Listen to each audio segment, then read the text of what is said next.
रायगडच्या राजकारणामध्ये आज खळबळजनक घडामोड घडली आहे। रोहा आणि पेण ह्या दोन ठिकाणी राष्ट्रवादी काँग्रेस अजित पवार गटाला मोठा दिलासा मिळालाय आणि दोन्ही ठिकाणी पक्षाचे उमेदवार बिनविरोध विजयी सुद्धा झालेत। रोह्यातील प्रभाग क्रमांक 2 ब मधनं राजेंद्र वसंतमल जैन हे बिनविरोध निवडून आलेत, तर पेण नगर परिषदेतील दीपक गुरव यांनी सुद्धा बिनविरोध विजयाची नोंद केली आहे। राष्ट्रवादीसाठी हा रायगडातील दुहेरी विजयाचा विक्रम मानला जातोय आणि विजयानंतर खासदार सुनील तटकरे रोह्यामध्ये दाखल झालेत आणि यावेळी कार्यकर्त्यांनी मोठा उत्साह सुद्धा व्यक्त केलाय।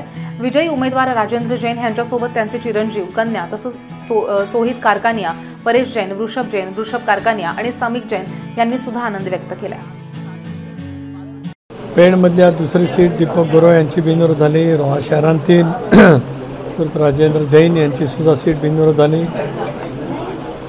मला निश्चितच पूर्णपणाची खात्री आहे रायगड जिल्ह्यामध्ये विशेष करून दक्षिण रायगडमध्ये होत असलेल्या निवडणुका आणि उत्तर रायगडमध्ये कर्जत, खानापूर, माथेरान या ठिकाणी राष्ट्रवादी काँग्रेस पक्ष आणि आमचा मित्र पक्ष असलेला भारतीय जनता पक्ष जो आज आम्ही महाड, श्रीवर्धन या ठिकाणी एकत्रितपणाने निवडणुका लढतो आहोत, अभूतपूर्व असं यश 100% त्या ठिकाणी मिळेल।